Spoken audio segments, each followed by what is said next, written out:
Hello everyone and welcome for another video of Love and War Games. In this video we are unboxing the next faction to be released for Armoured Clash, the Commonwealth.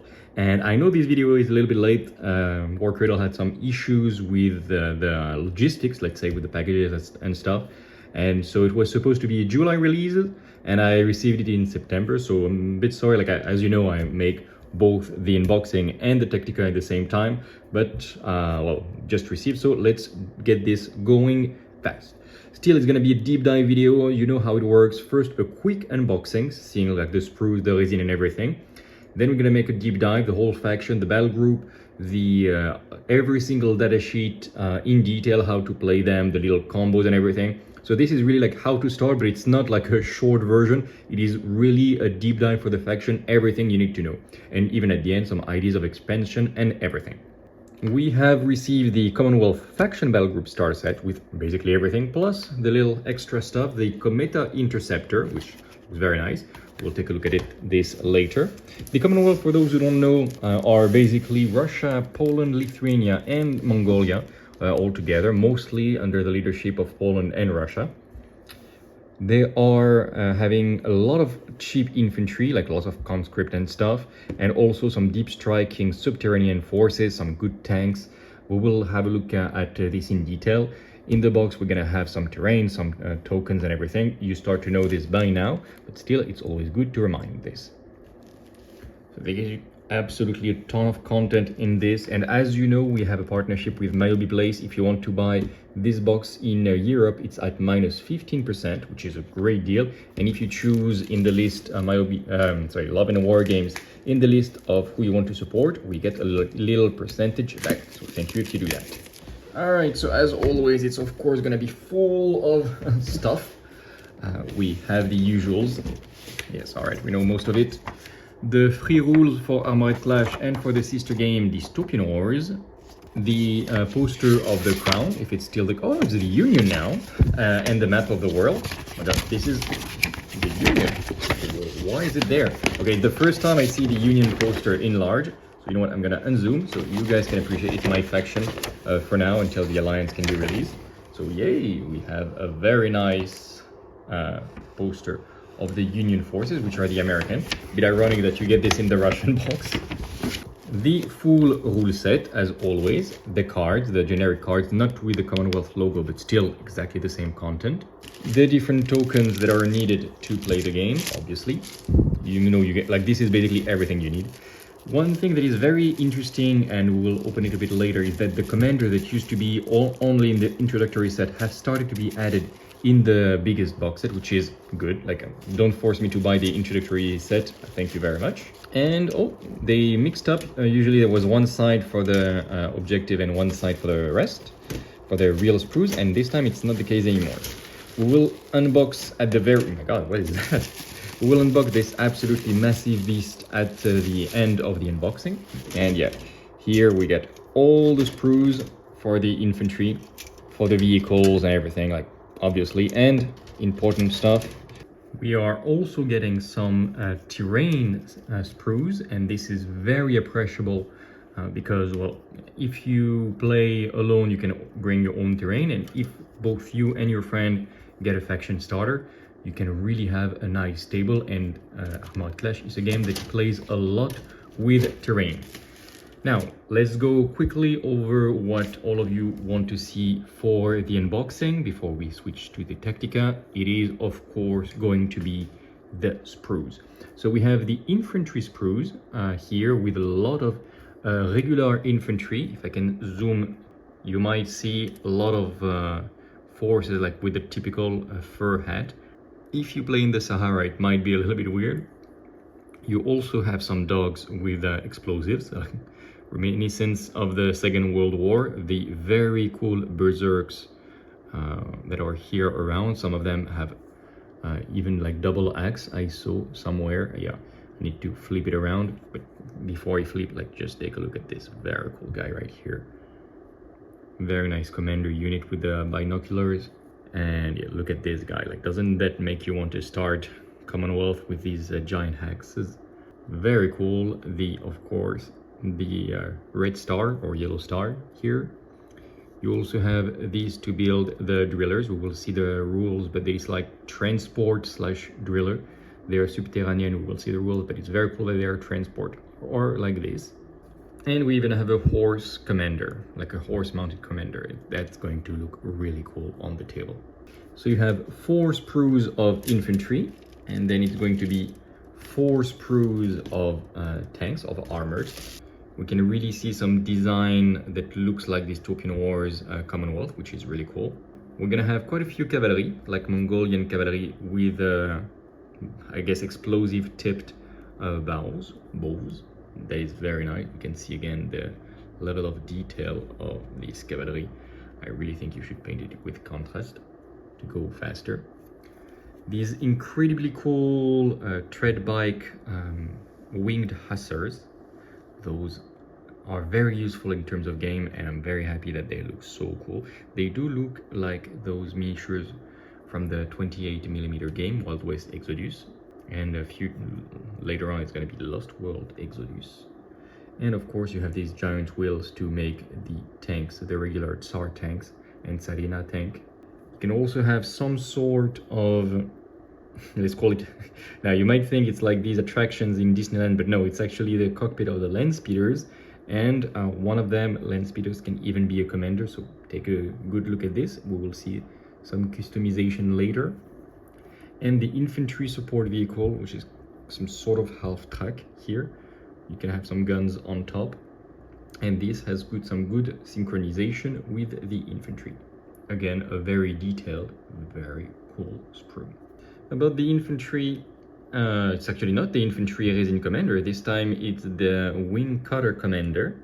Okay, so we have some resin to make a custom wing cutter with the commander with a, is it some sort of sniper? Like hunting sniper. It's very cool. So you do get this in the starter.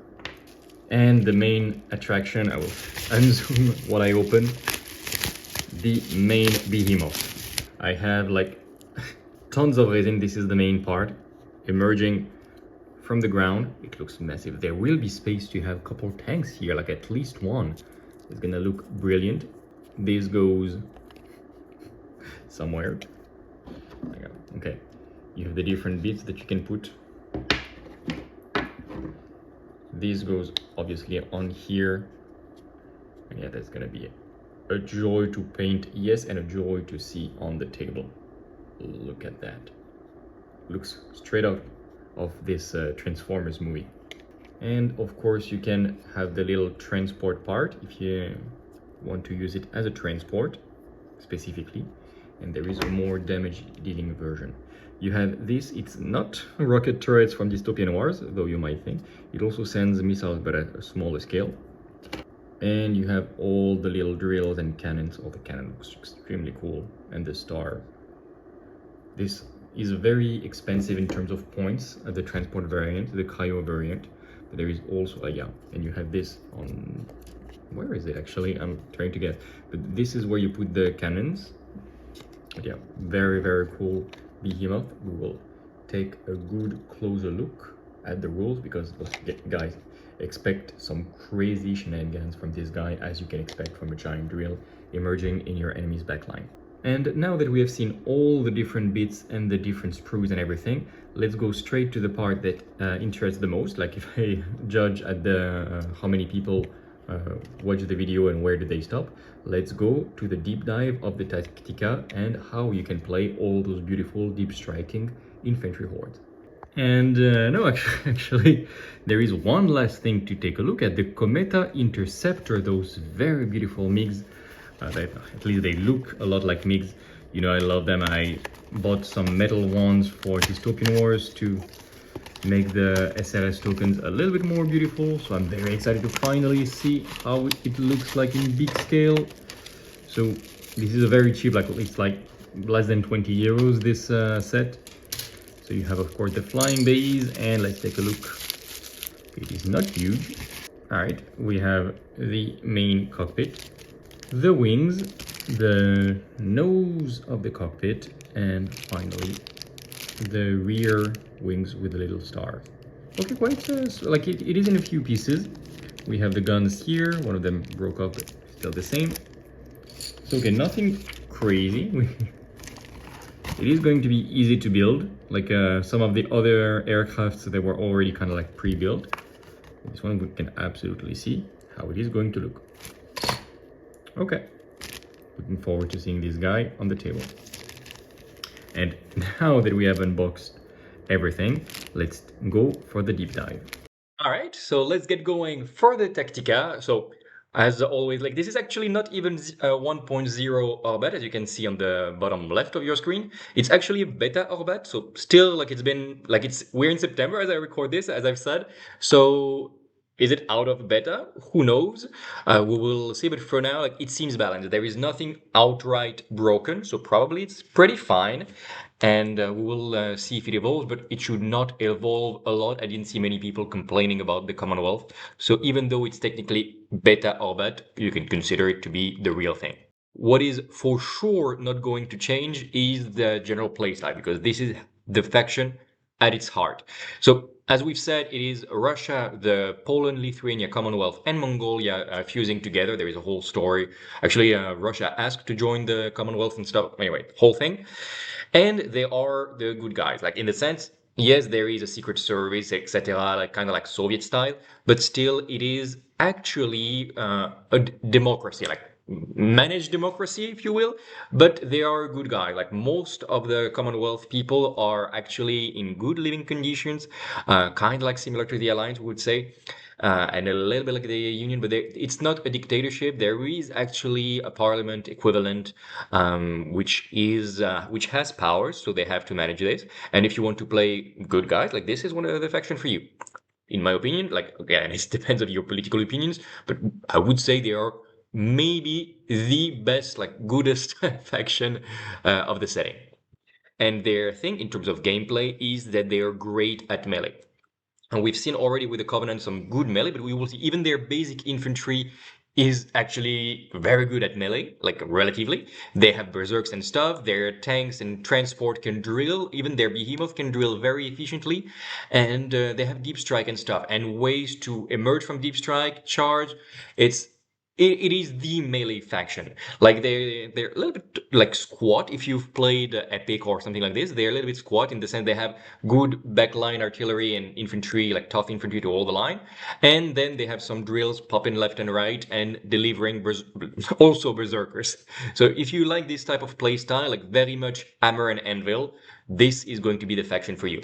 So we've already unboxed, and okay, we don't see the whole price here, but it's 150 euros. I think it's the same in dollars actually, and pound. I don't know, but it's 150 euros on my place, and again, minus 15% actually if you use like if you go to my place period, and then you can choose us to have some.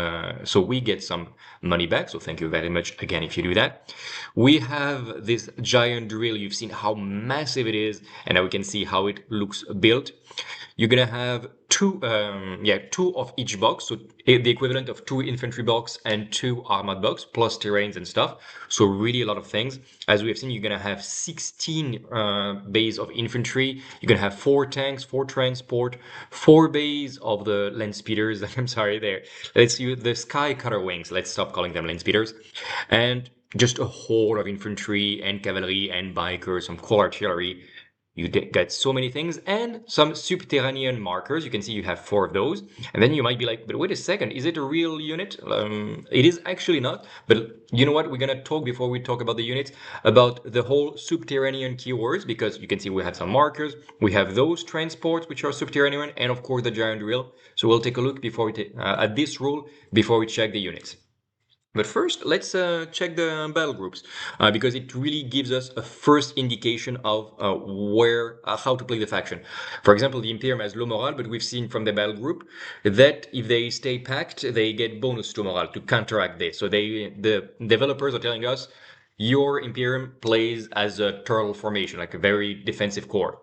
Let's have a look at the Commonwealth, how they're supposed to play. And the first thing we will note, we will not go too much in detail of things that are always the same. I'm trying to keep the video short. But the thing you will notice is that you need a minimum of 2 infantry / cavalry. So interesting. You can have full cavalry force if you want. Let's like full sky cutters and stuff. Very interesting. And the thing that is going to be very interesting here, straight up, is that you can go all the way up to 6 different units of Commonwealth infantry. And of course, since it is the basic battle group, you can double the Ryadovoy rifle platoons, the Steppe Outrider cavalry, but also the Tsar battle tanks. Nothing shocking here.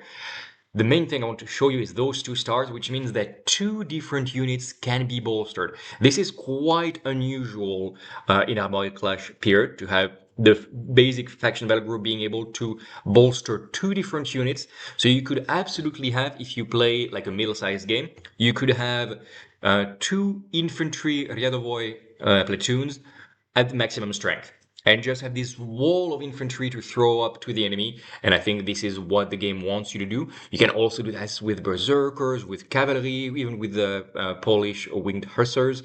Like there's so many cool things to do. Again, you can have 0 to 6 Commonwealth armor. You can really make a whole army just with the faction battle group. 0 to field gun. You can bolster one of the armor in the basic battle group, also very appreciable. You can have some Rotorcraft as well, 0-1. Rotorcraft. Is it the Skycurve? I need to check which Rotorcraft. I'm afraid the Rotorcraft is this one. We'll see.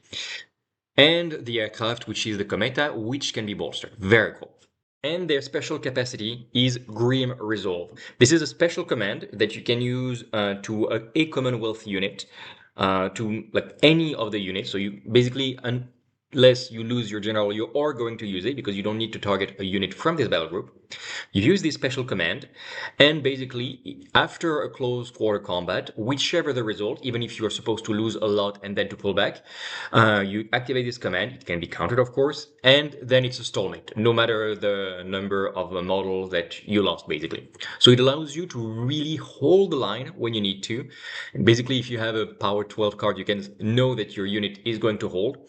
This is very efficient, not only to hold an objective, which is the main thing, but also, for example, if you are in defensive position in a forces knight in a building, it's great, and the enemy tries to kick you out with a melee, which is how you can do it. You can say like, you know what? No, my whole massive bolstered pack of infantry, of like 24 infantry, I think it's going to be, is just going to stay here. And that is it. Like, you are not kicking me out of this building if I decide so. This is a very powerful ability, and it leans into this horde or infantry playstyle. I see it mostly on basic infantry to hold the line. Berserks are going to win their melee anyway and stuff. But really, this is great on open plane, but if it allows you to stay in a building, and which means you will probably stay alive and fight first, etc., on the next melee, this is brilliant. Then the 2 auxiliary battle groups. The first one is the Bardish auxiliary battle group. From apparently it's a Polish force. And if I tell you Polish force, you might think like, okay, does it mean I have a lot of Polish cavalry? Actually not. Your mainstay unit are Berserkers, still the infantry again, the rifle platoons, and the Krot armored borers, basically the drills, the small drills. So you have a commander, 1 to 5 Commonwealth infantry, only 1 can be bolstered, 1 to 4 Commonwealth armor, still again bolstered, 0 to cavalry, okay, and 0-1 field gun, cannot be bolstered, those last 2. The special capacity is that after a unit in this force, be careful this time, in this force, rolled for close quarter combats, an enemy with suppressed status, we will see that there are a few things that can inflict suppressed, not the least the Polish cavalry actually, but also some shooting actions, etc. Then, if you target a melee suppressed unit, you can spend a card, cannot be countered, and then you reroll any blanks. The good thing is like it is reactive, and it allows when you really want to punch hard, for example with your Berserkers, for example, it means that you will punch hard, or your cavalry, or anything. The enemy needs to be suppressed first, but really the Commonwealth doesn't have a lot of trouble to suppress units. And once this happens, you really, really are going to devastate the enemy. And the good thing, again, is it's reactive. So you can check and you may, oh my god, I made 5 blanks. Well, you know what? Let me throw a card and then I reroll everything, which it can be very powerful. Melee is really where you want some stability because if you lose melee, it can go very bad for you. The last one is the Jade Auxiliary Battle Force, which is basically the cavalry force. As you can see, 1 to 3 cavalry, 2 of them can be bolstered. Wow! And 1 to 2 rotorcrafts, and 2 of them can be bolstered. And indeed, the sky cutters are rotorcraft. So this is, you want to go full cavalry, this is it. Yeah, you can have a lot of cavalry in the basic force, and then you can really push it all the way there. You can also have some infantry / armor, but it's not the main thing, and some aircraft, which can be bolstered actually. And the capacity is legacy of the Khans. Of course, it was going to be. When you have a force with eat and run, we will see there are quite a few. The Steppe Riders, but they're like, we will check exactly which. When you finish your attack step, so you finished shooting, you may choose to discard a card from your hand. Again, cannot be countered. And if you do, then your hit and run value is treated as the same as your speed for the duration of the activation. Which means, let's say something. You have hit and run 5 on your step Outriders, or 4, I don't remember. You use this card, you spend a card, and then your hit and run value is your speed, which of course is going to be quite a boost, because hit and run 4 is nice. Hit and run 8, for example, is a lot better. Basically, every single unit that can use this, so Outriders, the Skycutters, the Polish also, Hussars, I think they have this, is going to be plus 3 inches if you do this. You spend a card and your capacity is plus 3 inches, which is not crazy on Skycutters going from hit and run 7 up to hit and run 10. Which is nice. If it allows you to, for example, take an objective, great. But it's absolutely brilliant on, for example, the Polish Hussars. I think their hit and run is 4, and they go to hit and run 7, which is great. In addition to this, the unit does not lose on the lookout if it makes a free advance maneuver using the hit and run special rule during its activation. Which means it's a bit like, I think you need to do either. Otherwise, like, it means you don't move at all. You shoot and make hit and run, and you go on the lookout. Like, I don't think you can move, shoot, be on the lookout, and then move. But still, if you really need the extra speed, then forces like this can move, do hit and run, and stay on the lookout. So you can, it's basically the projection auxiliary battle group. Like, you move, go on the lookout, move again, like, brilliant. Which is better on mostly Skycutters, because those have some good shooting, even though the Outriders as well can be threatening. As was promised, first let's take a look at the Subterranean special rule. This is something exclusive to the Commonwealth. As we can see, it's a faction special rules, so it means unfortunately no drillers in other factions. It is very interesting and big part of like why the faction is going to be strong and threatening. It's almost as strong as Give Them Hell for the Union. Basically, each unit that is subterranean has to start on the table, like not on the table but in reserve, and they are still visible-ish on the table through what is called a subterranean markers. If I go back, those are subterranean markers. Like, you just see the tip of the drill and you don't know if it's a giant drill under or just one of those transports. So you deploy them like any other unit, so it counts like as an activation. First thing I'm gonna say is, like, there is no linking, like, okay, this subterranean marker is this unit. It's kind of like Gene Stealer Cult, in the sense, like, any subterranean marker could be any of your unit. You don't have to say this one is this one. Then they each of them have Vanguard 8, so they will move 8 inches as Vanguard, like pre-game move. Great. Then when you activate them, actually not when you activate them, at the end of the deploy reserve step, if you didn't deploy your units, then it doesn't count as an activation. You move them 8 inches again in a straight line. You cannot just move around. But why they specify you cannot just move around? Because any unit that you move under will have to make a suppression test. Not aircraft, not rotorcraft, and not large unit, but still. So until you decide to deploy them, it's going to be just a straight line of like suppression test, suppression test, suppression test all around. Let's say you have 4 subterranean units. You're gonna just be causing suppression tests all around. And let's remember, Commonwealth, I said, is quite good at this. This is part of the reason why. But also, some of your special rules trigger when you attack a suppressed unit. You will see It's very important, especially with the cryo weapons, we'll see it a little bit later, to shoot at units that are already suppressed. Because potentially, okay, spoiler for the cryo rule, potentially, if a unit that is suppressed loses its suppression test from a cryo weapon, they count as activated. So it means a big unit can potentially do nothing in a turn if you do this little combo, and they can be just frozen for the turn. Incredibly powerful. This is the thing of the Commonwealth faction, and those subterranean markers are part of what makes it possible. Because again, you do this at the end of the deploy reserve step, so at the beginning of turn 2, turn 3, etc. And then your first activation can be a cryo unit that shoot at a force, at a unit that has just been suppressed in the reserve phase. Incredibly powerful. And this is not the only thing. You can destroy potentially defensible building with this, like on a 6 building that you moved under is going to be destroyed and no loss and stuff, but still very, very efficient. And finally, because yes, it's a deep strike thing. First of all, like it's not only a suppression machine. Last thing, you can in the reserve, instead of moving, you can say like, okay, this marker stays here, and then I deploy my unit within 3 inches of this marker, and you need to be a little bit further away, like also more than 3 inches away from, more than 1 inch away, sorry, from enemy units and buildings and stuff. Whew. That is crazy. Like, I think this is very strong. It's going to be oppressive to play against the Commonwealth. I need to see on the table how it feels.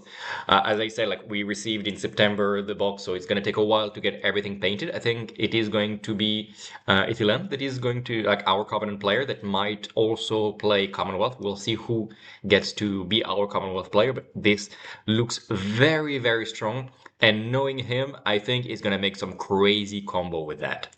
Okay, let's go on the units proper. The first thing that I'm going to say for all the infantry units, and this is going to be quite important, is that every single infantry unit that you're going to see, think that they can be in a transport that is underground. So we're going to see the Ryadovoy rifle platoon. You're going to be like, oh, they have such great melee, but they're a bit slow. How could they ever get in melee?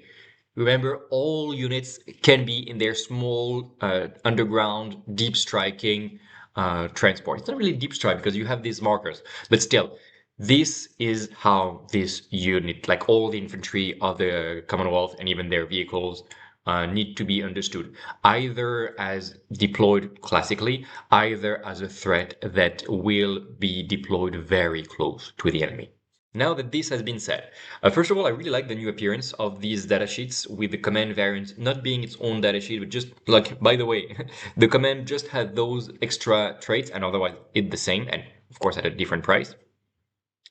The Ryadovoy are nice. They are as fragile as any infantry, defense 2, damage limit 1, so they fly very fast.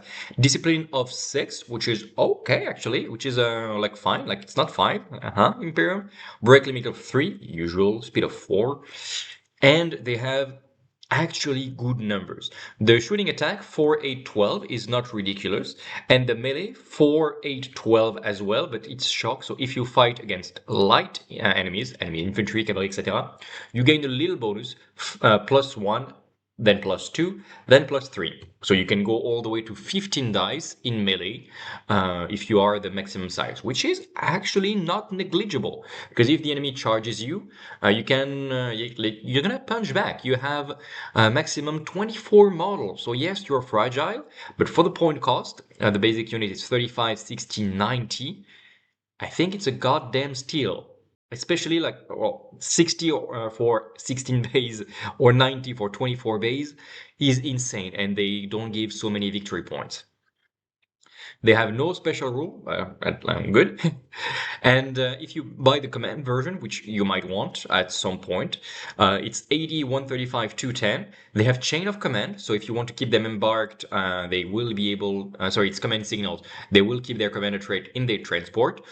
Sure, it's cute. And they have chain of command X with it at 10 inches to give a +1 discipline to everyone within 10 inches. 10 inches is a nice bubble, especially when you have those huge blocks of infantry platoons and you're going to want to give some orders to them and they're really going to anchor your line a lot.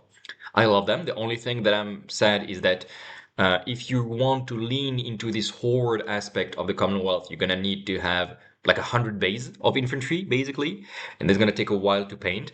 As we have seen, they have quite a little bit of detail, even though with contrast it's gonna be nice.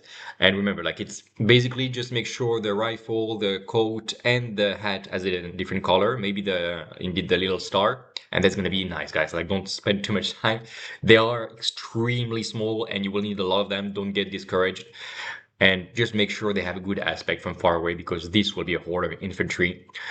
The Commonwealth has a very, very strong infantry for the point cost, in my opinion. They're good at shooting. They shoot a bit, like quite far. They can hold the line. They have very fair melee. Like for me, it's one of the best infantry in the game per point. Then the opposite, someone that has all the keywords, the Cossack Ovcharka War Dogs. Those guys are half in terms of size, so 4, 8, 12, which means that you can put a middle size, like 8 models in 2 transports, that we will see a little bit later. So sure, I'm not sure you want that, because they have Vanguard 8, so they might want to be on their own. They have a speed of 5, same defensive profile, discipline of 5, well, they're dogs, like what do you expect? And like I've said, they have all the keywords. As you can see, they do a little bit of everything. They are, let's first say, like they have Vanguard and Pioneers. Pioneers, I put it somewhere here. It means you are better at fighting in forest. Like you can stay in forest easily and still shoot, even though you don't have a great like range on your attack. So it just means you can charge through forest. You're irregular, so you're gonna be quite deployed, like kind of like snipers and stuff. You don't need to be base to base. Very cute. You have overrun, which means if you win in melee, you can like basically overrun, so keep pushing through a card and stuff. But I'm not sure how often you're gonna win melee. Like you have 3, 5, 7 attacks. Yeah, cute. If you are against light units, because your shock is gonna go 6, 10, 14. Better, because have dogs that bite and stuff, but not insane. Their shooting attack is actually almost the same. So I would say maybe do a shooting attack because you're not sure how hard the enemy is gonna punch back. Like I would say it's much safer. At point blank, which is almost melee, you are not that far from the shock melee values. And finally, you have heavy attack, which is as contradictory keywords. It is both slow to fires, which means that basically you are gonna reload it and it's gonna kind of shoot it every turn. It's gonna be every other turn. And then it says this attack cannot be used to make opportunity fire, but it's also reactive, which says it can only be used when you make opportunity fire. So I guess they put reactive to cancel this part of the slow to fire, but it's not extremely clear. Like I think this is the intention, which means that it is only slow to fire in the sense that you can shoot it every other turn. But then it is reactive, which means that basically when you make opportunity fire through Overwatch, you're gonna make 4, 5, or 6 dice penetrating, which is very strong on enemy tanks. Penetrating means if you make 1 point of damage, you basically kill the unit. With all the remaining damage, you don't care. It killed a model outright. It's not such a great range, 10 inches, but it means like if you can hide next to a building in a corner or deep in a forest or something, and there is, I was taking this example, some Galahad tanks from the crown, yes, 6 dice, you will not kill it at all. You may maybe do a point of damage, maybe 2 if you are lucky, but just a single point of damage, which you should do if you're a big pack, and you might have some luck to do even if you are a small pack, it will kill the tank outright, which makes 45 points for 4 of them, hiding behind a building in Overwatch, sounding like how I would play them. They can fight in melee, they can do this, sure, but their main thing for me is to be hidden, really well hidden in Overwatch, to send a dog under a tank and kill a tank outright, even if their dice is not like 4, 5, 6 is not insane in terms of anti-tank firepower. Also in melee they are suppressive, so when you make suppression it's -1 to the discipline modifier, which is good actually. We switch to the Azhdaya Berserker gang, and those guys are wow. Like this is like, I don't really like the model. Like they look like the Juggernaut from X-Men. I wanted them to be a little bit less like monsters, but I guess if they look like with a beard and half naked, they will look too much like dwarfs at some point. But damn, those guys are really, really strong. The first thing I'm gonna say for okay, the point cost is 100 for 5, 170 for 10, 260 for 15, okay? The first thing I'm gonna say is that those guys don't fit in the normal infantry transport outright. It's the inhuman, I think, yeah, inhuman special rule, which prevents them from going into transport, and they're immune to the Hazardous Aura. Which is good because Hazardous Aura is the rule that the only transport, which is your giant behemoth, has. So your giant behemoth transport, which is the only one that is going to carry the berserkers, has Hazardous Aura, so good that they are immune to this. If you don't play a huge game and you want a small pack of berserkers, they have Vanguard 5 to kind of like be able to move on the table. They are speed 5, so a bit faster than infantry. Defense 2, damage limit 2. So low defense, but 2 wounds per guy. So they are tougher than they look. Okay, they don't expect them to to survive too long. Like they're just not gonna fly the first second some riflemen shoot at them. Still, they're expensive and they die fast for the point cost.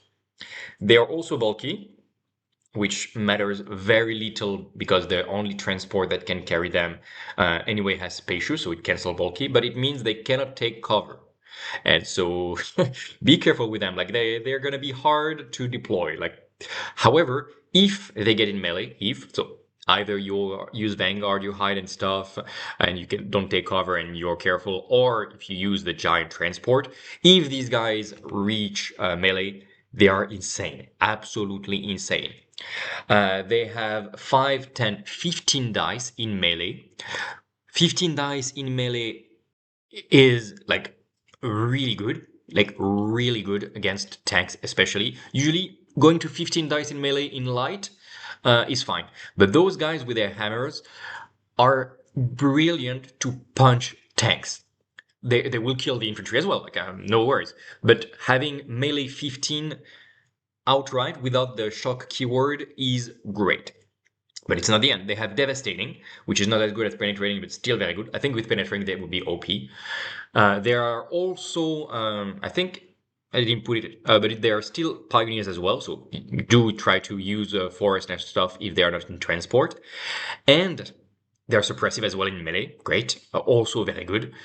And they have 2 very unique special rules that show how they are berserks with crazy, like, I don't know, fluids inside them and stuff. Like they are basically lab monstrosities. They're almost Skaven at this point, almost Covenant at this point. And they have 2 very funky rules. The first is run amok. It must charge if it is able to do so, and then make a close quarter attack. So you don't really control them. They're almost like war dogs. Like you put them next to the enemy and then they have to charge. And if it's unable to charge, you can do whatever you want. But if you can charge, it must charge. And let's remember, you don't roll dice for charge in Armoured Clash. Like if you have the distance, it's automatic. So good. I think you want to charge anyway 95% of the time, but it means your opponent can bait you with cheap infantry or something to get you out of cover. And if you play against Berserkers, that's what I would recommend. Get them out of cover with a cheap unit you don't mind losing, because you will lose your unit. And then you can just shoot them out because they cannot take cover and anything, and you can just obliterate them with some Gatling fire or whatever. And the second part of this rule, run amok, means that if it did not make a charge maneuver, the closest unit, light or heavy, not AIL, it means within 6 takes 1 point of damage. So it means that it's going to be a friendly unit, because if it was an enemy unit, it would have been charged. And so if there is any friendly unit within 6, it takes 1 point of damage, this friendly unit, and you lose 1 berserk base. So it means there is 2 of the berserks, like 1 base, they just charge your friendly unit, made a point of damage, and then they had to be put down by your friendly units. And they just die punching through your allies. Very cinematic, very fun. It means that you need to be a little bit careful, even though I think there are more like flanking berserkers, like flanking, oh, not cavalry because they're slow, but you don't want them in the middle of your line is what I'm trying to say. And the final rule that makes them so powerful is overcharge. Before you roll any dice, or before you roll your 15 dice, let's say, you can reveal the top card of your card. It cannot be countered, it's not a command. You show the card, and you add the number of dice equal to the value. So if you have value 3, you had plus 3 dice. Okay. If you have value 12, you had 12 dice. Wow. So this is even better on smaller units, which means that even if you have 5 base of Berserk, which is supposed to be 5 dice, you can say like, you know what, you already killed 3 of my base in Overwatch. I don't care. I know I'm gonna die. I'm gonna use a card and I'm gonna punch very hard. I don't throw 5 dice anymore. I throw 17. And this is best case scenario. And this is so good. However, each blank will cause a point of damage. So even half-dead Berserks can punch very hard and it's very cinematic to just go out swinging. And even a single base of Berserk, if you are lucky with your card, can throw, again, 17 dice on a tank. So you, until they're dead, you cannot ignore them. They are very strong, they are very powerful, and they're going to be a core part of the hammer aspect of the Hammer and Anvil Commonwealth gameplay.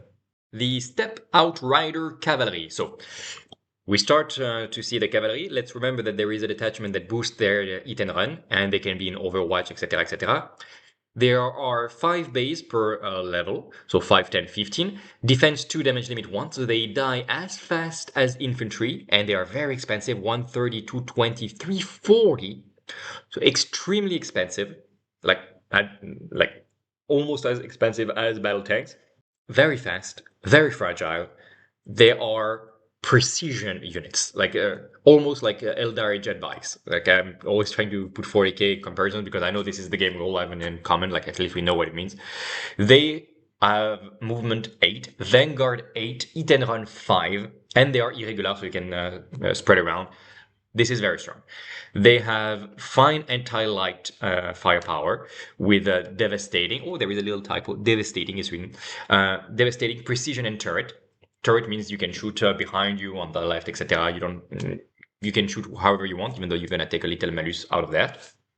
Precision against light unit. They can snipe out the enemy's commander, which sometimes can just save your life and makes them more susceptible to suppression. Brilliant. They are devastating both light and heavy.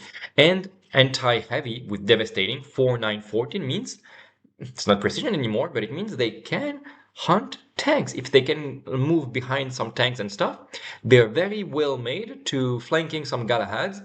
And if they flank Galahads and shoot, they're gonna kill a model.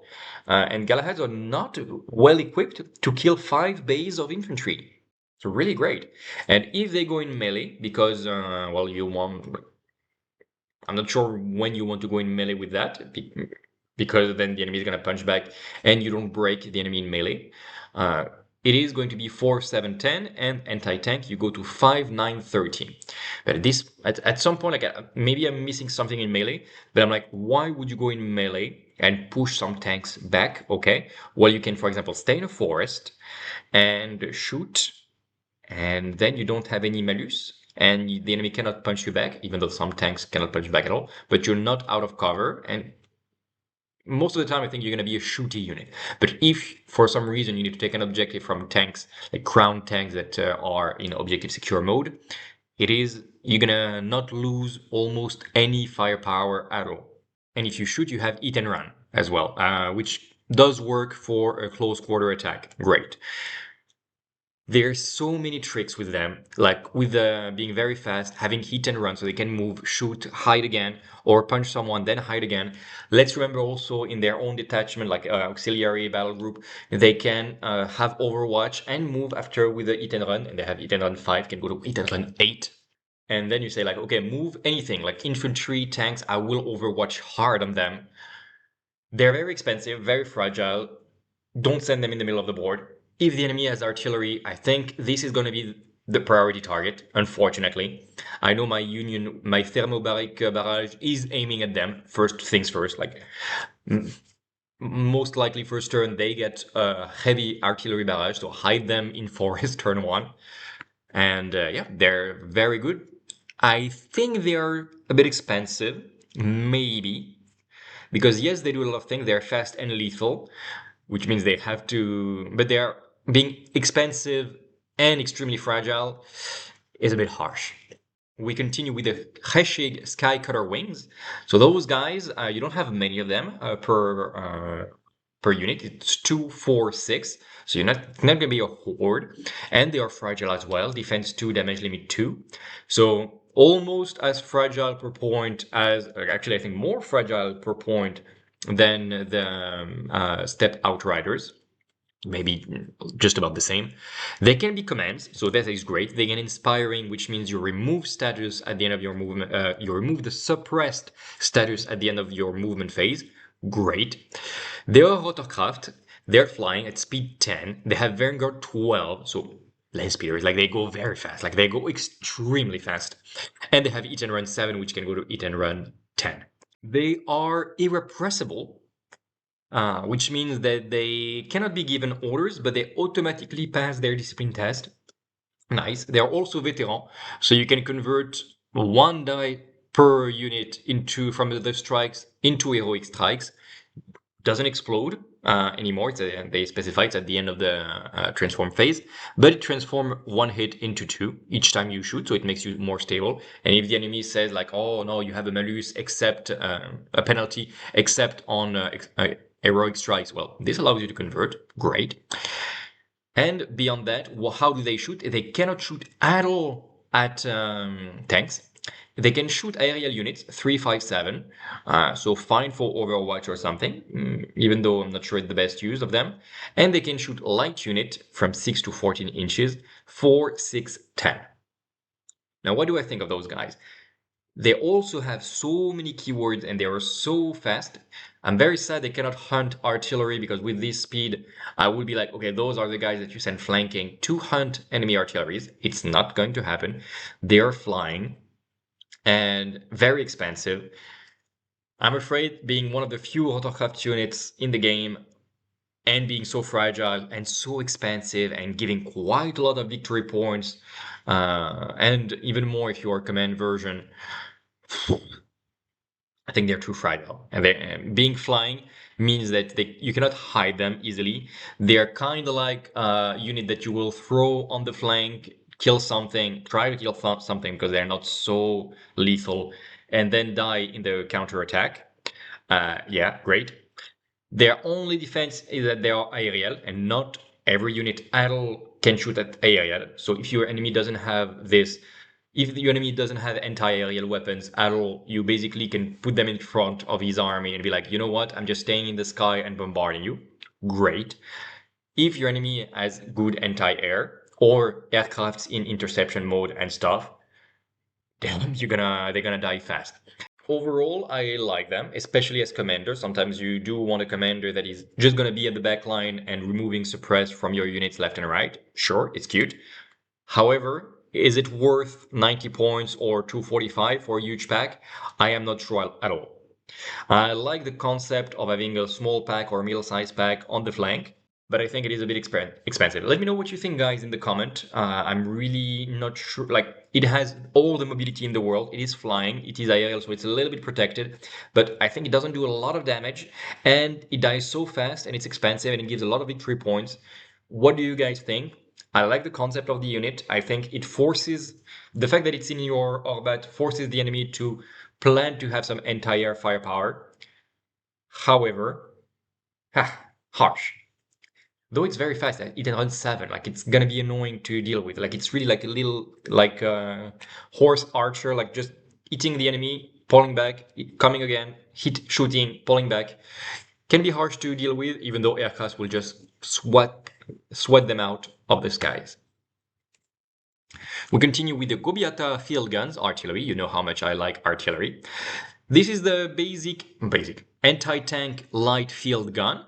Unlike many light field guns, it has actually the range that might make it interesting.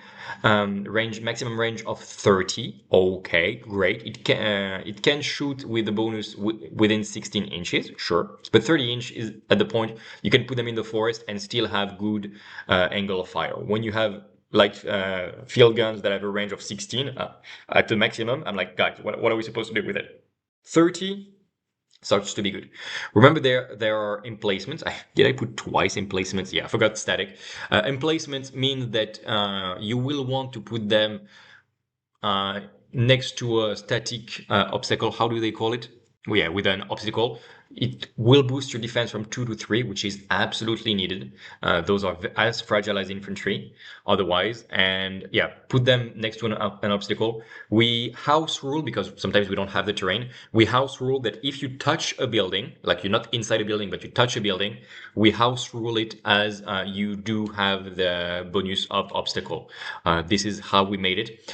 Do note, yeah, you didn't see there, we made another Armoured Clash battle report. I'm really struggling to get the audio back because I made a mistake. It's in slow motion, but when it's going to be released, you will see that inside fortification, like in obstacle, big pack of field guns can be a pain to deal with. In terms of firepower, 4, 8, 12 against tanks with devastating is nice, like it's good. It's gonna make a couple points of damage on Galhads and stuff for relatively cheap, and it's not ridiculous at all against infantry. 4, 8, 12 as well, without any keyword, but I mean, it's a good versatile field gun. For the same price, you have the Tryasti Seismic Mortars, and I think you're taking the Seismic Mortars like almost every time instead. Like, I mean, it's really good, but it has two better things. First, it's gonna be indirect, which for the same price, like at some point, you know what, I'm gonna check because I cannot believe it's the same price. Yeah, I felt there was something wrong. Indeed, it is 5 points more expensive. Like, I don't understand how this happens, because for 5 or 10 points more, you gain so much more. You lose devastating against tanks, sure, that's true, and you gain basically a lot. You gain like you gain seismic, which means if your target becomes suppressed because you kill tanks or whatever, or you kill infantry, it becomes disordered as well, which is nice. If you shoot at garrison building, you gain an additional combat rating, which is great. You don't ignore everything like the thermobaric mortar, but this is going to help you a lot to deal with infantry in cover in buildings, which is a big part of the game. Like it is, infantry in building is such a pain to deal with if you're not equipped. Well, with this you have.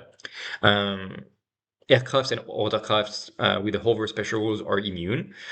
Sure, like you cannot shoot at aerial units anyway or watercraft, but units that hover are immune. I think, for example, the jet bikes have this and stuff. Sure, you're immune to seismic, great. But what I want to point out is you are less powerful against tank, 4, 6, 8. True. But against infantry, you go from 4, 8, 12 up to 5, 10, 15.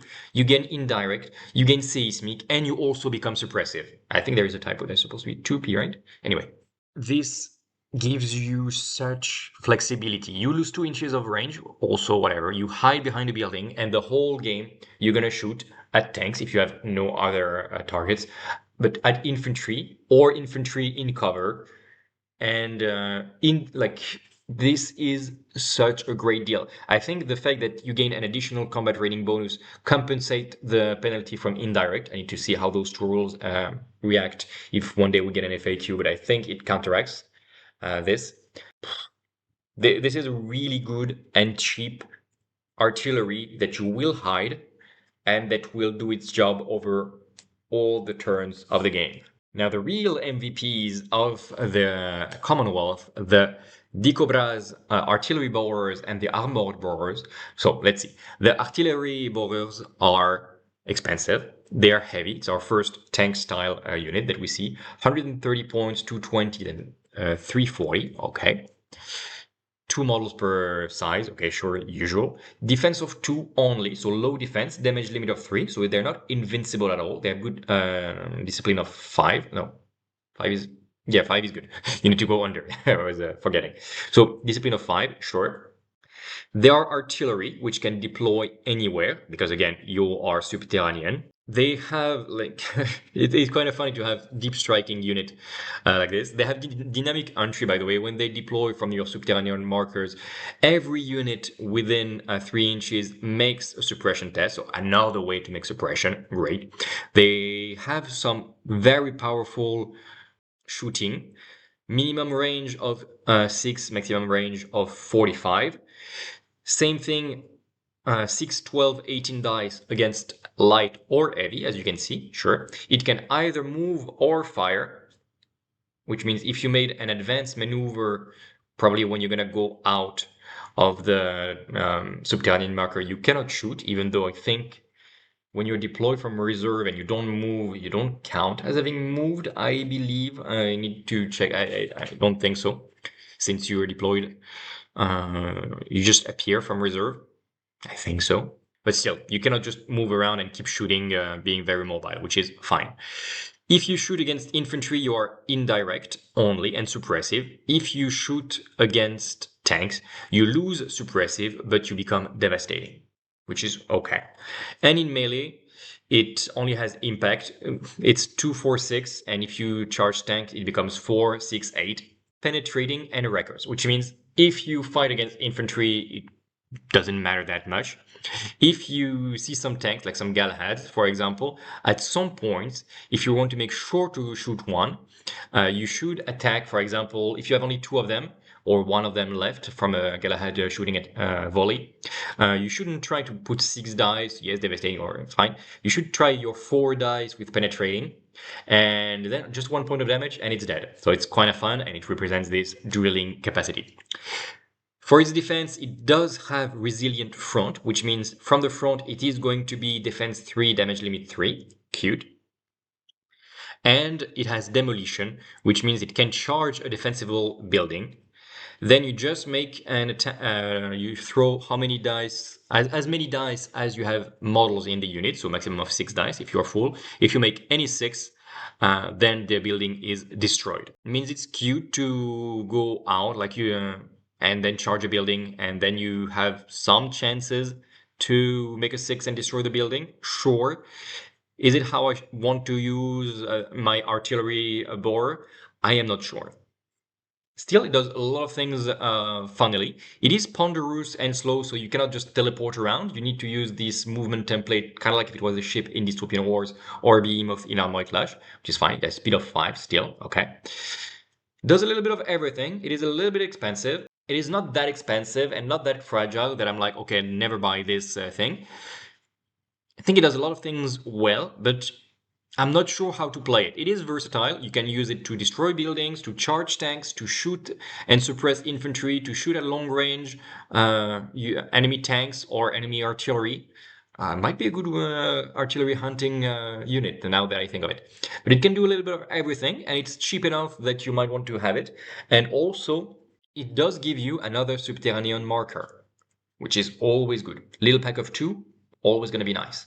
But if you don't want the artillery and you want a very cheap alternative, though I think like as good as the previous one is for the point cost, I think you want this Krot armored bore because it is a transport and it has some extra rules, like it has sponsons and stuff. Doesn't matter that much. What matters is for the same, like actually for a bit cheaper, same melee capacity, you have a transport. So it means you can deploy your hordes, and I barely exaggerate, your hordes of infantry deep behind enemy lines. If you buy 6 of them, it's gonna transport a whole 24 bays of infantry for 310 points, and then the price of the infantry, which is 90. So for 400 points, I think on the clock, you have 1 subterranean marker amongst all those that you have on the table, because you're gonna try to have as many markers as you can. You're gonna have 1 marker where you say like, okay, at some point, I'm gonna have 6 transport dropping 24 bases, and I'm just gonna flood a point on the map, and you, my opponent, does not know if it's gonna be left flank, right flank, and this is gonna be very oppressive. These guys can drop other type of units. Of course, you can drop what do you want to? Maybe the dogs, the Cossack war dogs, sure. But I really think you use them to have many subterranean markers to put some suppression tokens left and right, but especially to drop massive number of bases anywhere on the table. They also have a fair like anti-light capacity, close range 714, which is 357. I think those are like your infantry is great in melee against light, so probably use your infantry to shoot at enemy light units, and then you use your 6 transport to use your 6 transports to charge enemy. Stop. The hell is going on? And then you use your 6 transports to charge enemy artillery, for example, if you deploy your infantry next to enemy artillery and stuff, or to charge enemy buildings, because then they don't have much more to do than to destroy enemy infantry in garrison and stuff. It can be really, really fun. If you deploy them out of reserve, there is a huge enemy defensive line. Maybe it's the center of the map, and there is this castle, like how we call it, maybe a manor in the middle of the map. You deploy your Krots. Their activation, they charge the enemy building, they destroy the enemy building, all the enemy infantry is out in the open. Then you keep your activation, you make a double activation because your units are synchronized, and your infantry unit can make a huge volley of fire at the enemy infantry now out of cover. Brilliant, brilliant combo. It's going to be so fun to do. And yeah, they also have sponsons, which is fine. But you understand now why I'm excited about Cross. They are at the core of the Commonwealth gameplay. Though you do need things to hold the line, right? You need tanks, and this is where the Tsar battle tanks come in. They are surprisingly tough for their point cost. They cost 100 points for 2, 170 for 4, 260 points for 6, which is, I think, the sweet spot, because then you're going to have a really tough unit holding the center. Their defense 3, damage limit 3, which means they're not at all the tankiest tanks of the game, but for the point cost, that's not what you ask of them. They have a fair range of 20 inches, a little bit better against tanks at 5, 10, 15, but they can do 4, 7, 10 with turrets, keyword, against infantry, and they also have sponsons in case they get charged, even though sponson is still not great. They are ponderous though. I guess it is to symbolize like how they roll with these 2 giant wheels and only one in the back, like a tread in the back. Still, it means it is going to be harder to use them. They're not super fast flankers at all, but they are pioneers, which means they will be extremely fine being in forests, which is probably where they want to be. They don't want to hold the line out in the open. They want to be in forests and force the enemy to shoot at them.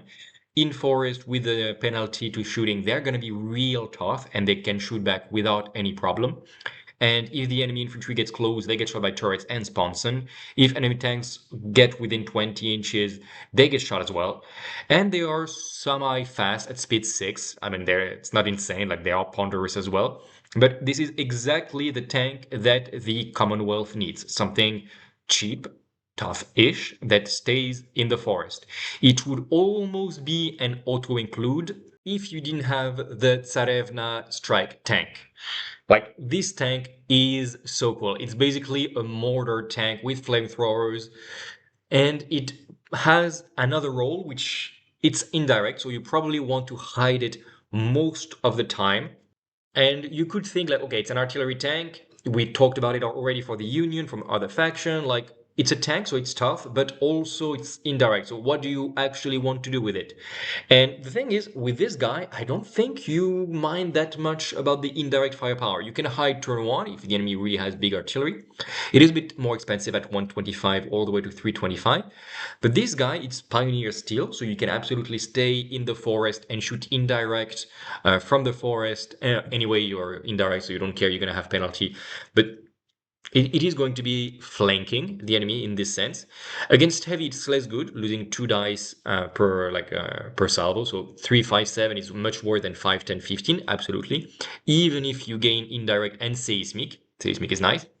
However, against infantry, you go from 4, 7, 10 with the turret, sure. You go to 4, 9, 14 with 28-inch range, seismic suppressive, so considerably better.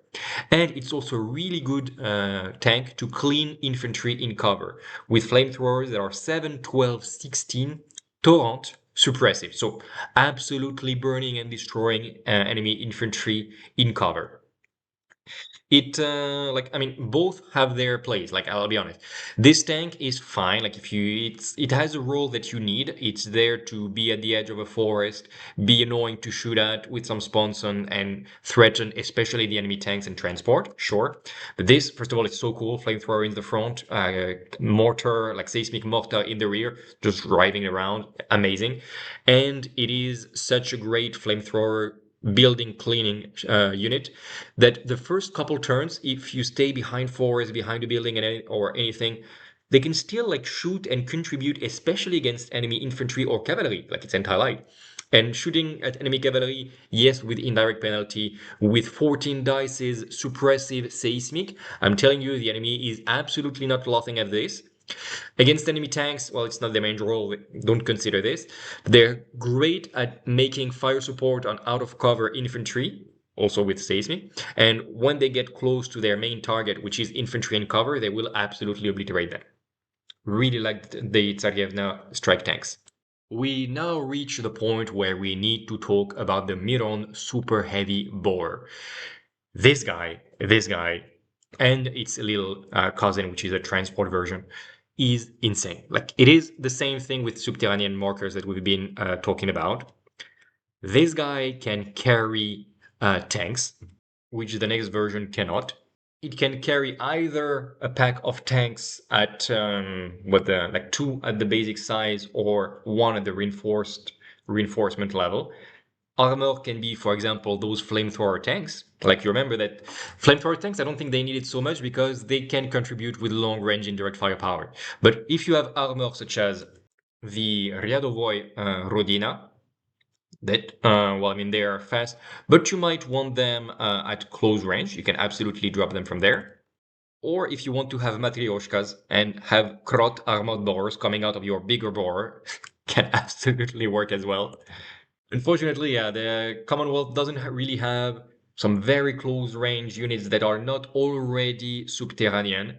So I'm not sure which carriers really want to drop, but I mean, you can. And probably if you use the Miron, you will drop some tanks. I think that's what you're going to do. Even though, like, I'm not sure if it's the coolest, like the most efficient competitive thing, but the really cool things would be to have 2 subterranean markers, one from your Krot armored borers, dropping, for example, a huge pack of like, you have 4 transport and 16 bases of infantry, or even more. You can have 24 bases of infantry and 6 transports. And then you have the Miron dropping, little spoiler, those Ryadovoy Rodina Squadron, which have support infantry, we'll see, but it means they can really activate each other. Except like you cannot do this when they're coordinated, but you will not keep them coordinated for a while, just to prevent the combo that I'm about to tell you to be too strong. And then you have giant drillers in your enemy's backline. We're gonna see stat lines, but it's insane. Some infantry going out of transport, punching stuff, shooting stuff, and then some support tanks just shooting at any enemy that the infantry cannot handle. Yeah, it's really going to be something like this. Like, do I have a like you see this artwork? This is what you're gonna get. So the Miron, what is its stat like? First of all, 455 points. Ouch, it's large with 6 sponsons, not great. Spectacular demise means it explodes and do a lot of damage if it explodes. Like 8 dice is no joke. All out attack 3 is huge. It means you can make 3 different lines of attack. Do note he does not have melee. Like you could think it's a drill like the others, but no, it just points upward. It does not have any melee attack. It's large, like we've seen all those keywords before, like it doesn't care about terrain, blah blah blah. Defense 5, really good. Damage limit of 9, not huge for a behemoth, but defense 5 compensates. This guy has 3 attacks, and probably you're gonna use all 3 of them if you have enemies in range. First of all, the most anecdotic one, anti-aerial attack 3, 5, 7. So when you emerge, you're gonna shoot 7 dice with turrets, so 360 at 20 inch. Really good. Then you have anti-light, like pure anti-light, 4, 5, 6. So you're gonna start at 6 dice. Indirect is the little rockets. Seismic suppressive turret. Again, 360. All the weapons are 360 basically. And finally, anti-light or anti-heavy weapons at 36 inches. Maybe this is the rockets. I'm not sure which is the rockets, which is the cannons, etc. But the anti-light / heavy is starting at 10, then goes down to 7, then 4. And you're gonna start sending 10 dice, devastating, indirect, suppressive turret. Again, lots of suppressive. You're already suppressive when you go out with your dynamic entry, 3 inches. Then you're gonna put a lot of suppressive anti-light, some suppressive anti-heavy.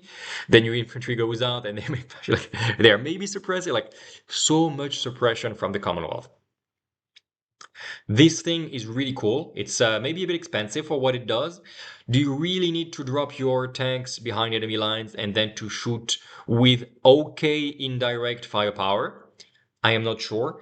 The best way to use the Miron, is to drop next to enemy artillery. Let's say you drop your infantry, you kill them in melee, enemy artillery is gone.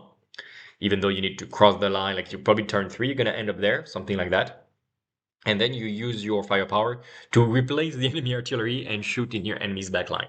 That's the best way I imagine this guy to do. Like you use it as a huge expensive flanker to obliterate one flank of the map and then shoot on the other side with the indirect, which is nice. I mean, it's a good thing. And you drop some tanks, etc. Okay. But maybe you want to spend 490 points, so about 35 points more. And then you have the Mamont Subterranean Cryo Transport. This guy. I love it. More expensive, same defensive stat line. It has all the keywords. I mean, look at the number of special rules. Let me tell you, it transports your berserks. Everything is made for this. Capacity 15 plus spacious plus containment chamber means you can have a full pack of berserks, 15 base of berserks emerging from this. This is what it does. It also has assault ramp, so you have all-out attack 2, and you can cancel your whatever attack, which is anti-light, to use assault ramp. So you're only gonna have your main cryo attack and you cancel the second one. This way you have assault ramp and you drop your berserk so they can make double activation at their turn and they can charge straight out of the Mamont. This is exactly what you want to do. This is the combo the Mamont is made for. So it's 490 points plus 260 points for the berserks. Starts to be pricey, yes guys? The whole package is 750 points. It's absolutely massive, but there is not much the enemy can do to protect himself from that. You're gonna have this Mamont dropping somewhere, using cryo, maybe stopping an activation outright, and then you have 15 berserks emerging and destroying something. The main attack, like you're gonna go out, you're gonna make a suppression test. If the enemy is suppressed, which is what you hope for, then you're gonna shoot at him with your anti-light or heavy, whatever attack, probably within close range. So you're gonna have a benefit, like a bonus to shooting, 5, 9, 13. It is torrent, so it's a frost flamethrowers. So infantry in cover, whatever, you don't care. The enemy unit that has been suppressed is now hit by a cryo weapon, and look, if the target fails a suppression test, it gains the activated status instead of the suppressed status. So you can force the enemy to not activate, to freeze a unit for a whole turn, and this is one of the main things that this guy wants to do. It's insanely powerful. You will drop behind enemy line, kill something, freeze something so it doesn't get to activate at all during the turn, and then shoot left and right, Sponson 6, cryo weapons. You're gonna have Hazardous Aura, which means that every unit within 6 inches is in difficult terrain. Even those that usually don't care, like hovers, pioneers, etc., they are affected by the Hazardous Aura, except your berserkers because they have immunity to Hazardous Aura. Everything goes how it's supposed to be. It does one thing really well, which is this. And this unit is even tougher because it has obfuscating, probably it has a frost aura, whatever, which means it is shrouded. Let me tell you something, defense 5, damage limit 9 with shrouded is insanely hard to deal with, and it shares this with any friendly model within 6 inches. So your berserks are also gonna be shrouded, and then it's much harder to deal with. Probably they're gonna charge something that could be a threat of them, like, I don't know, some flamethrower tanks or Gatlings and stuff.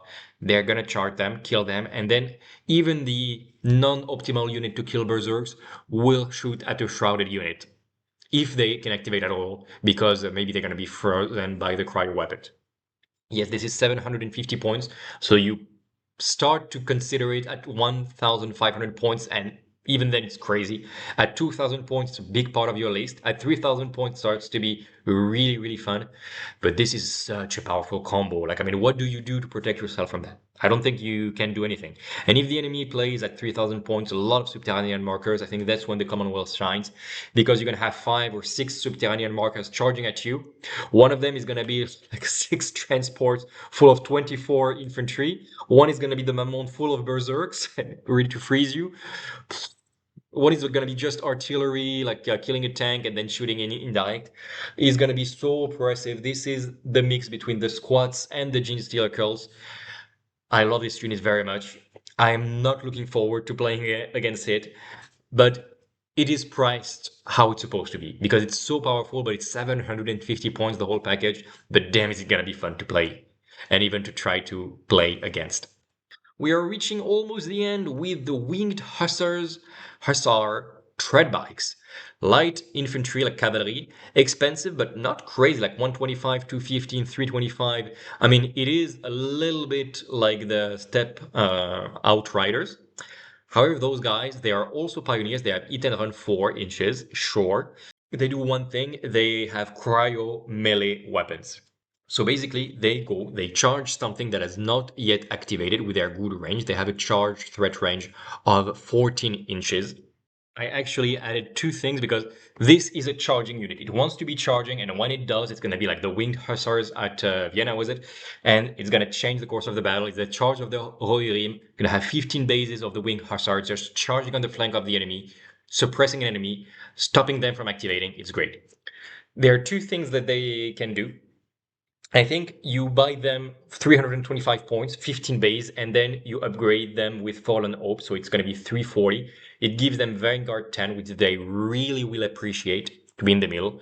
They have Pioneers, so you get them through the forest and whatever. You also buy Countercharge, and then, so they make a Vanguard move of 10, then they make 14 inch, 18 actually, because you're going to use Eat and Run, so you get, you move, as much as you can. You hide in a forest somewhere. You go on the lookout, turn 2, with countercharge.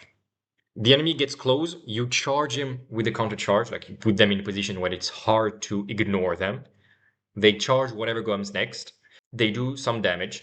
They get to the Overwatch, like a countercharge from the lookout from the previous turn, and then you activate them and they make another charge. And then boom, boom, enemy is frozen, you countercharge something, you charge then something else that is in range and not activated yet. I think this is the one way I would use them a lot. You can still try to drop them somehow in reserve or whatever. But I really think with Vanguard, it's going to be very fun.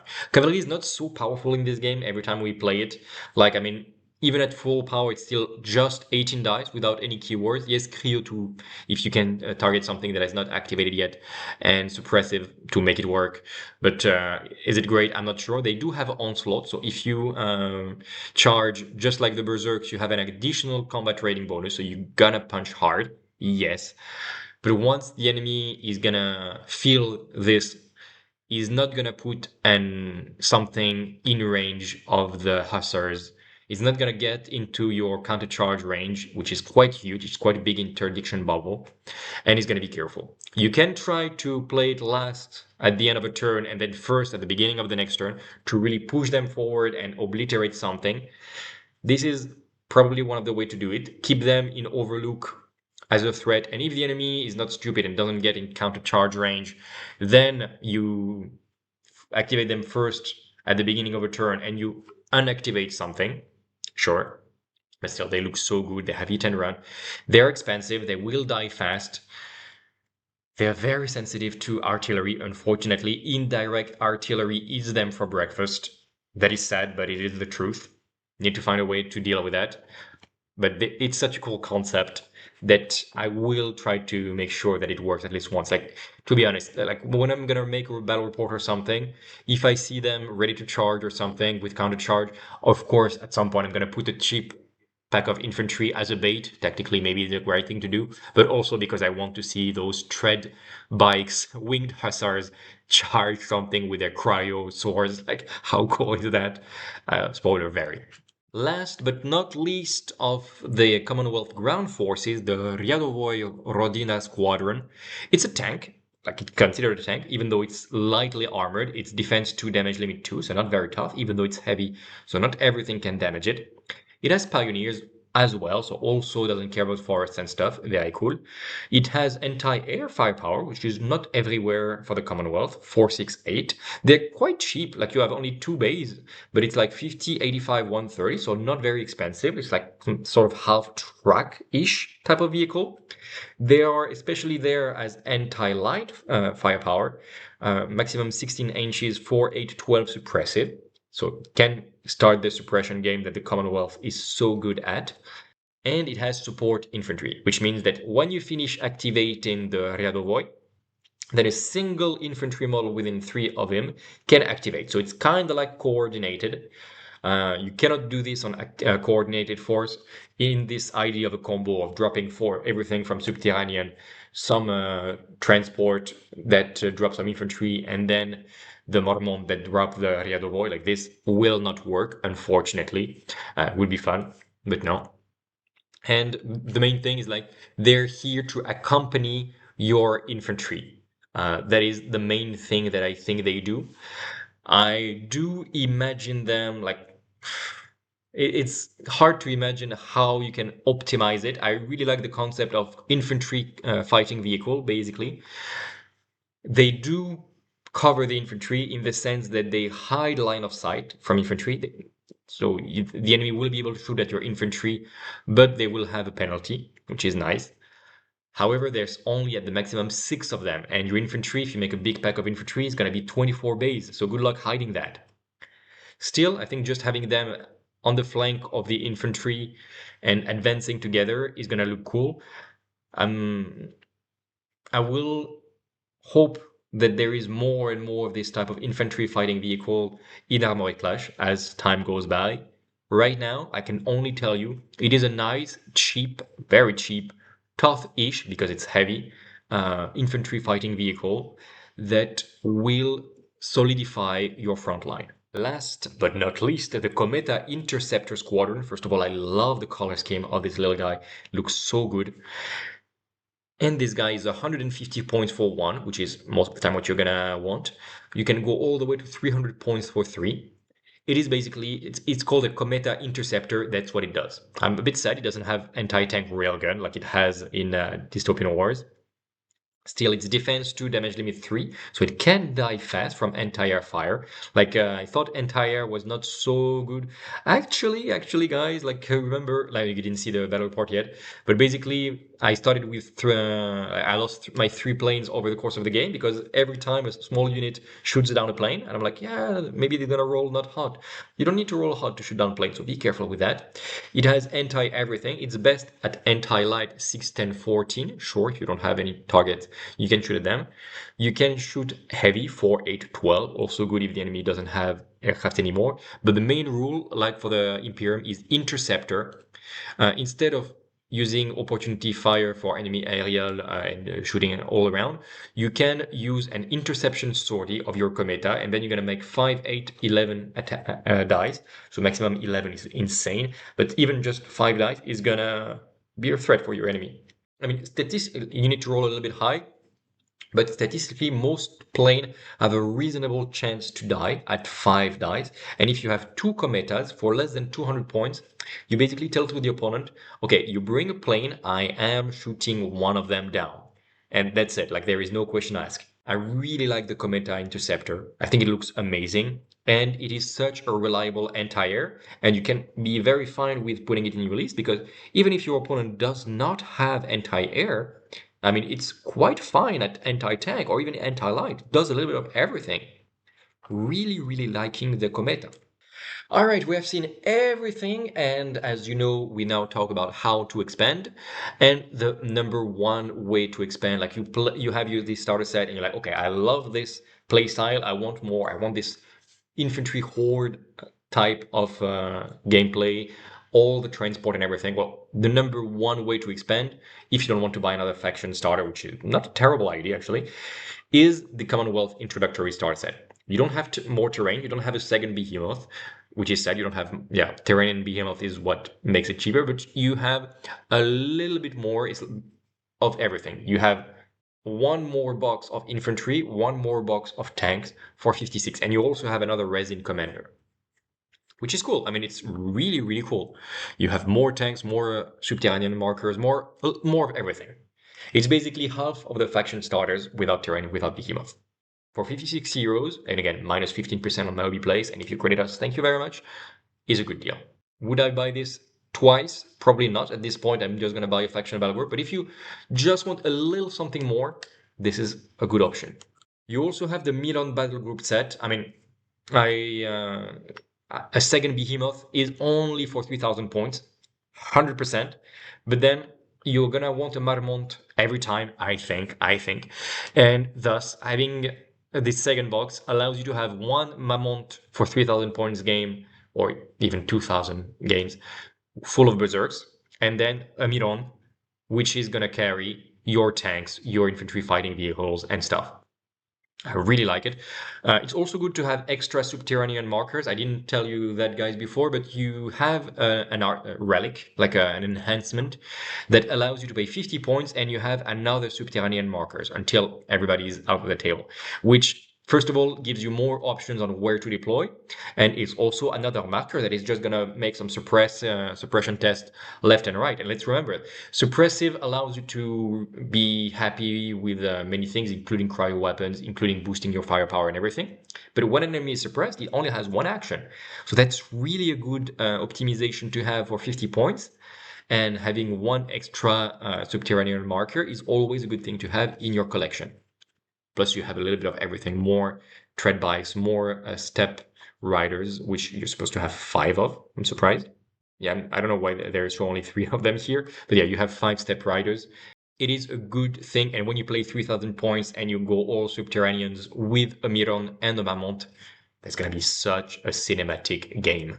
And finally, I usually don't recommend buying pure infantry regiments. I'm like, yeah, should buy like the faction battle group or the introductory starter set and stuff. But at some point, they're the Commonwealth is such in love with huge packs of infantry and berserks and underground transport. It's such a core part of your gameplay, and you can even drop some dogs to deal with enemy tanks and stuff. That at this point, I'm like, sure, maybe you want the Commonwealth Infantry Regiment with a 15% discount. It's going to be less than 30 euros for all this plastic. And it's going to take a while to paint all of this. But if you want 100 plus conscripts, plus dog, plus berserks, plus those cannons, which are quite good actually, and of course the incredible transports and the subterranean markers, this is the box for you. Even though, I'll be honest, the best deal is still to buy just twice, but still twice, the faction battle group. It is going to be 300 euros minus 15. It's going to be 255, so it's a huge investment. But then you have, well, then you have basically twice this, and you saw the size of that thing in my hand. If you buy twice this for 265, I'm doing math out of my head, it's something like this. It's a huge sum of money, yes, but consider what do you get in 40k, for example, for 260 euros. Well, maybe you have a battle force for Christmas. Great, you have 600 points. Hey, if you buy this, you have basically apocalypse-sized game. You have 32 infantry platoons. You have so many tanks, 8 underground transport, 2 behemoth, all the terrains to make a full table, cards, objective for 2 players, cards for 2 players, a lot of dice, etc. And this is like a full game. But this is like, if you know Armoured Clash already, Commonwealth is your faction of heart, and you know you will love the game. Otherwise, maybe try the game. I think the game is amazing, but maybe try it first. If you're in Paris, send me a message and we can organize a demo for you guys if you want to join the community. The game is nice, but maybe try it first or watch some battle reports before you invest in twice the faction battle groups, even though the miniatures are amazing. If you like to paint, this is a great project. And okay, this is going to be the end of this video. I hope I was not too long. I am trying not to make those how to start deep dives not too long. Let me know what you think of the faction as a whole, of the Commonwealth. Are you going to start to play the faction? How do you like how they play, how they look? I really find it interesting that they are so much into subterranean assault. I mean, it is their faction rule. I did not imagine it would be such an important part of their gameplay. I imagine more kind of like Crown, like a lot of infantry and tanks and stuff. Still a very fun, very balanced faction with a very strong hammer and a quite tough infantry horde anvil. A lot of charismatic unit. The Berserks are insanely cool. Like, I mean, I don't like how they actually look, but the concept and the stat lines I absolutely adore. Maybe I'm gonna make some conversion if I play Commonwealth. They have the incredible Kometa. The tanks are cool. The winged hussars are incredible. I mean, very, very fun faction all around, even though I'm not very happy that they use their dogs to blow up enemy tanks. Yeah. Don't touch my animals. So, if you have been there all the way until the end, thank you very much for having watched. As always, thumbs up, a little comment makes me very happy. I read every single comment and I try to answer to as many as I can. Subscribe as always. If you put a comment, you can win one of the 2 armies that we have in our next contest. And as always, join also the Discord. We organize games, video games, narrative campaigns, tabletop games and everything. We have a lot of, like, a really nice community. Again, thank you very much for watching our videos. Until the next one, take care of yourself and remember to keep things fair in love and war games. Bye!